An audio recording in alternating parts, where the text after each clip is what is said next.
योग का तत्समक प्रगुण मतलब है कि किसी भी पूर्णांक में जीरो जोड़ा जाए। मान लो 5 में जीरो जोड़ा जाए तो कोई फर्क नहीं पड़ता, पूर्णांक वही रहता है 5 में। या जीरो में कोई पूर्णांक जोड़ा जाए, जीरो में धन 5, तो क्या होगा? पूर्णांक। योग का तत्समक प्रगुण है कि किसी भी पूर्णांक में यदि जीरो जोड़ा जाए या जीरो में पूर्णांक जोड़ा जाए तो पूर्णांक का मान समान रहता, पूर्णांक वही रहता है, पूर्णांक समान रहता है। यही है आपका योग का तत्समक प्रगुण। समझ में आया नहीं आया?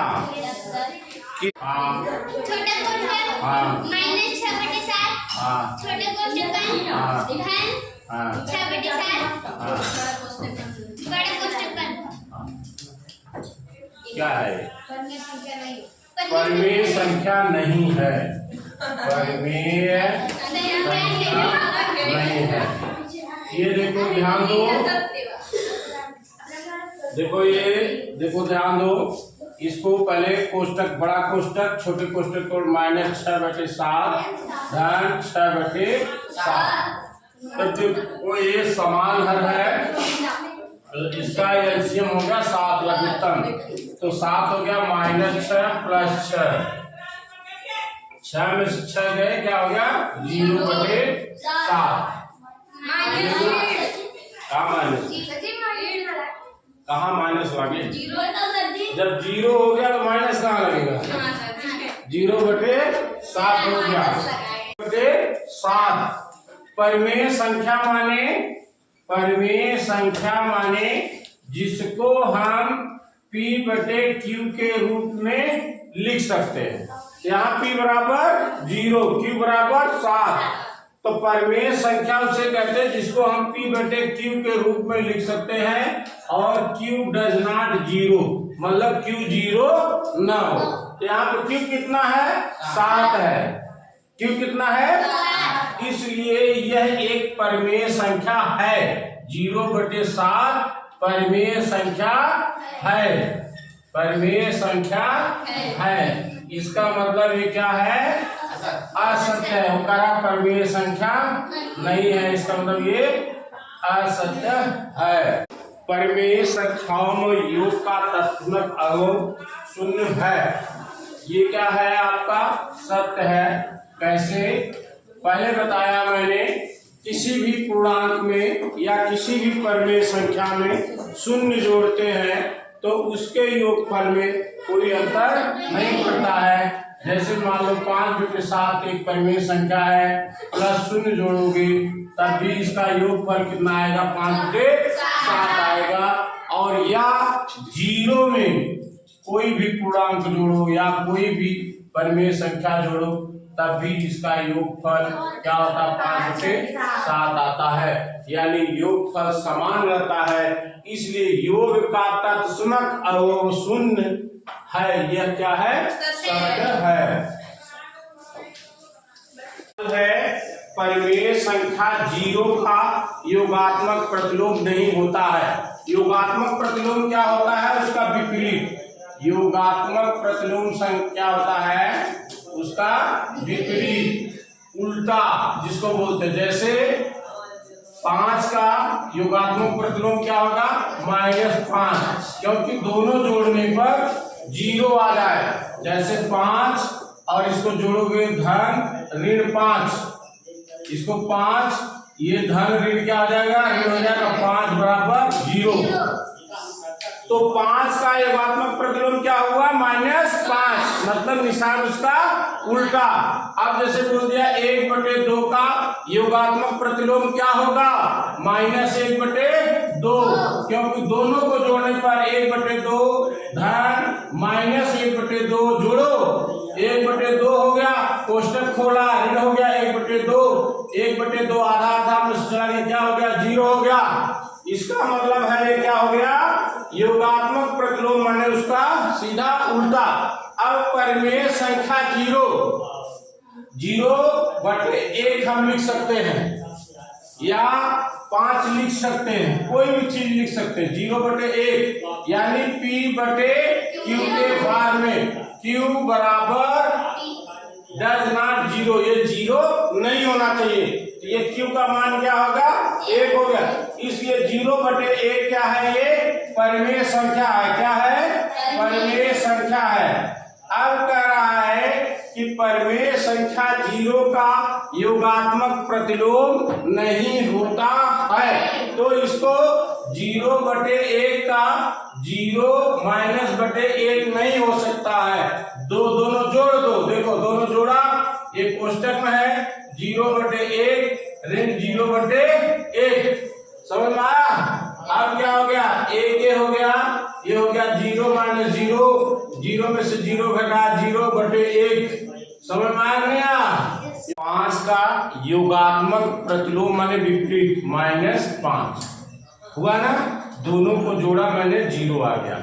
योगात्मक प्रतिलोम माने दोनों को जोड़ने से 0 आ जाए। 5 का योगात्मक प्रतिलोम -5, समझ में आया? 1/2 का योगात्मक प्रतिलोम -1/2। उसी तरह -5 का योगात्मक प्रतिलोम क्या होगा? 5। -1/2 का मतलब इसका उल्टा, माइनस है यहाँ पे प्लस आ जाएगा, संख्या पूर्णांक वही होगा, समझ में आया? उसी तरह दे रहा है कि ये 0/1 P/Q के रूप में हम लिख सकते हैं। ये सिर्फ मैंने दिखाया कि 0 भी एक परिमेय संख्या है। अब इसका उल्टा देखो, 0/1 है तो इसका उल्टा क्या हो जाएगा? -0/1 है। अगर हम इसको जोड़ने से हमें 0 मिल जाता है तो इसका मतलब यह प्रतिलोम है। क्या है? प्रतिलोम है, माने सत्य है, प्रतिलोम है। अब देखो 0/1 -0/1 कर दिया, ये 0/1 हो गया, ये माइनस खुला, ये 0/1 हो गया, एक लघुत्तम ले लिया, अंश समान है 1 हो गया, 0 - 0, 0 में से 0 गया 0/1। अब ये 0/1 है तो ये 0 उत्तर हो गया। इसका उत्तर क्या हुआ?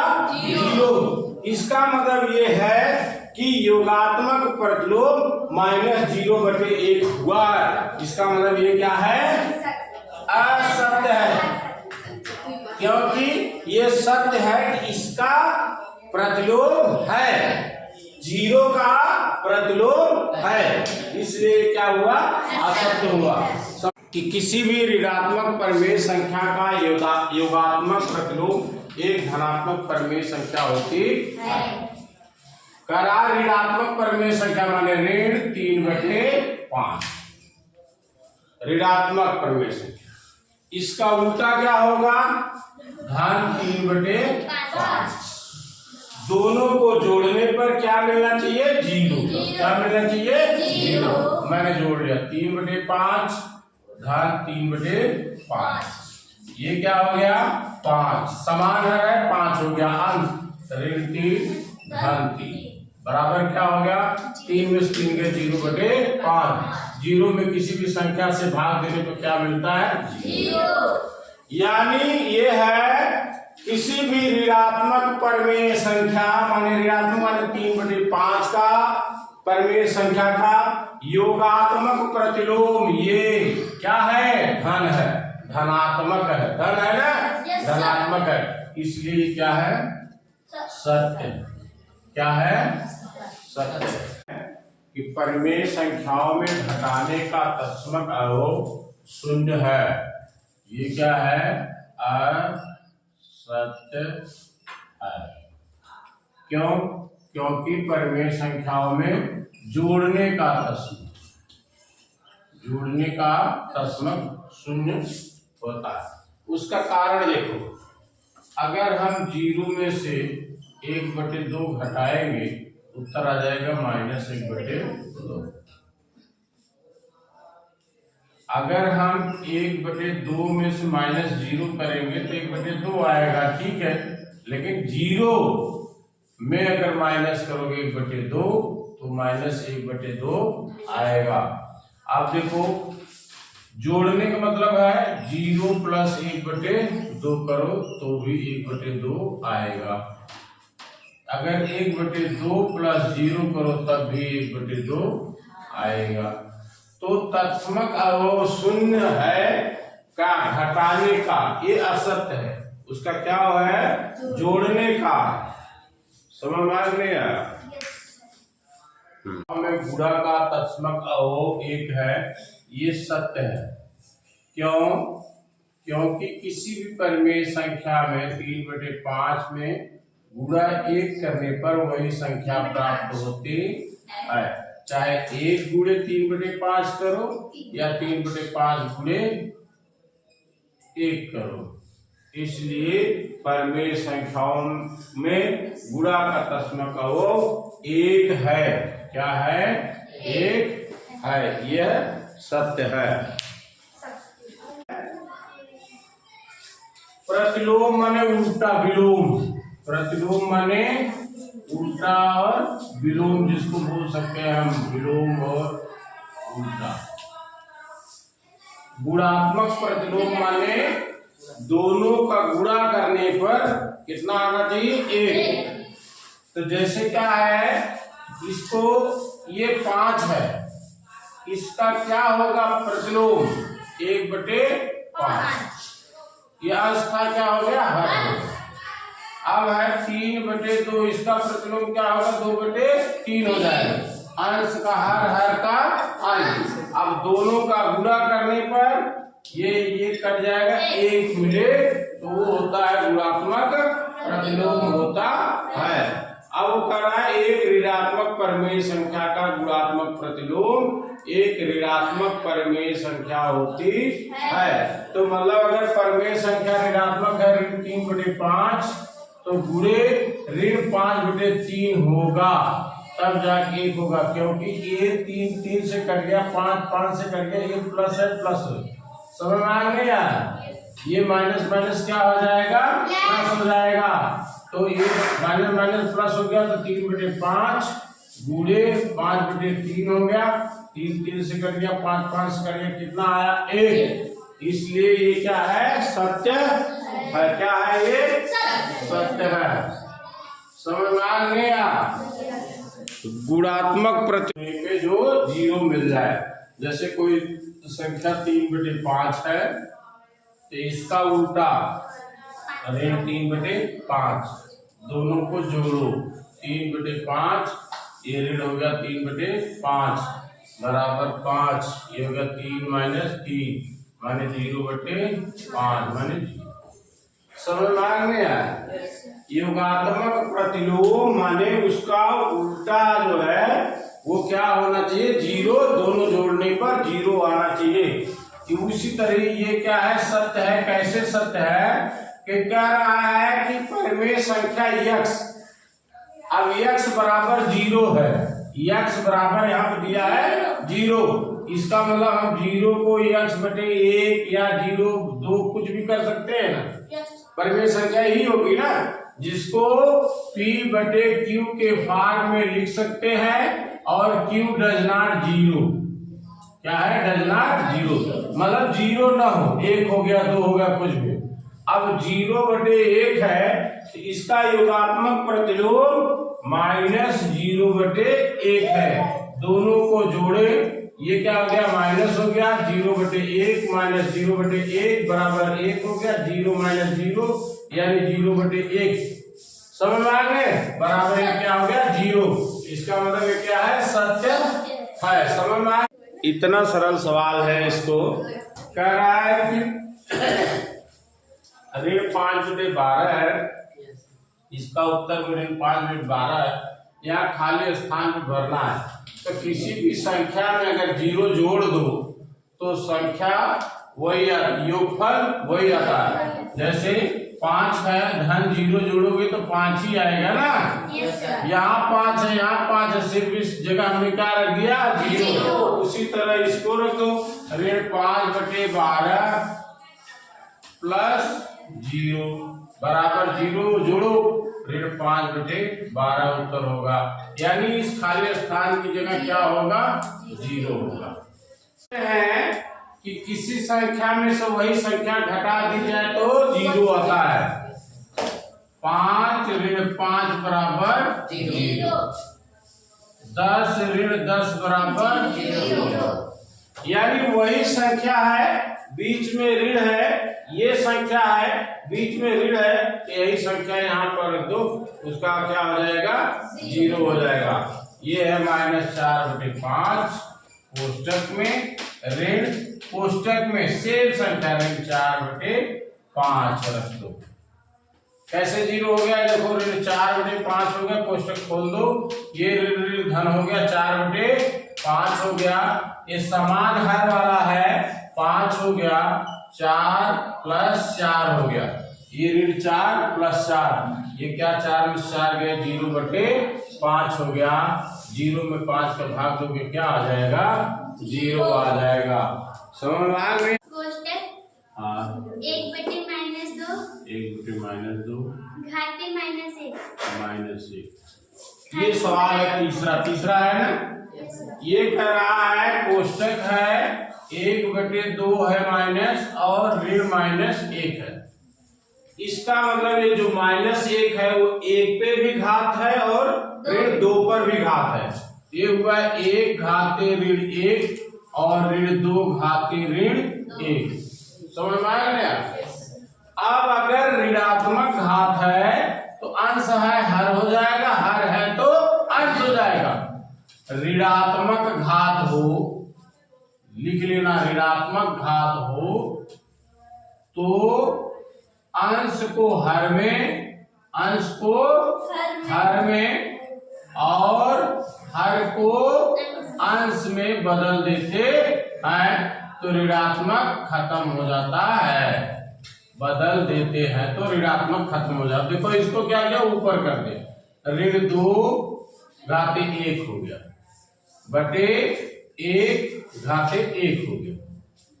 अगर ऋण 2 घाते 1 है, इसका मतलब ऋण 2 का एक बार गुणा और इसका एक बार गुणा, ये भाग दोगे क्या हो जाएगा? ऋण 2। इसका यही उत्तर आया। ये ध्यान देना, थोड़ा टेक्निकल पॉइंट है। ऋणात्मक घात है किसी संख्या के ऊपर तो अंश को हर और हर को अंश में बदल देते हैं। तो ये क्या है? ये अंश था, इसको हमने क्या कर दिया? हर, और ये हर था, हमने इसको क्या कर दिया? अंश।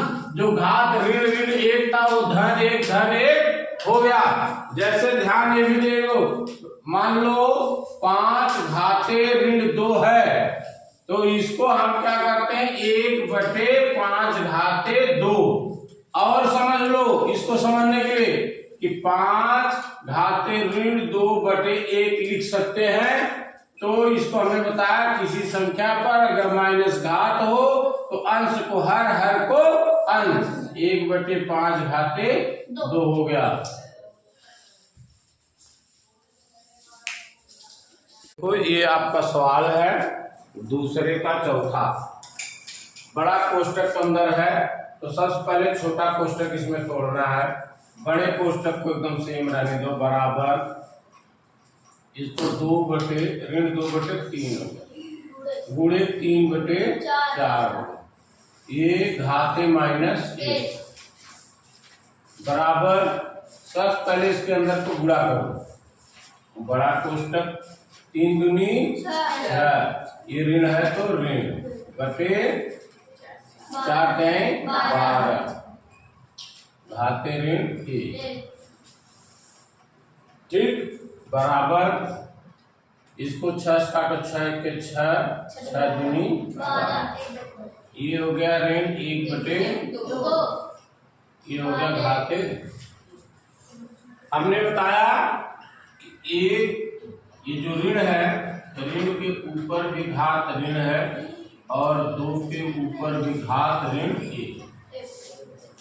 कोष्टक के ऊपर ऋण है, ध्यान दो, इसके ऊपर भी घात है, इसके ऊपर भी घात है, कितना? ऋण। ये बराबर हो गया। इसको ऊपर नीचे कर दो, बताया ना? अगर घात माइनस हो तो अंश को हर को अंश कर दो, वो माइनस का प्लस हो जाता है।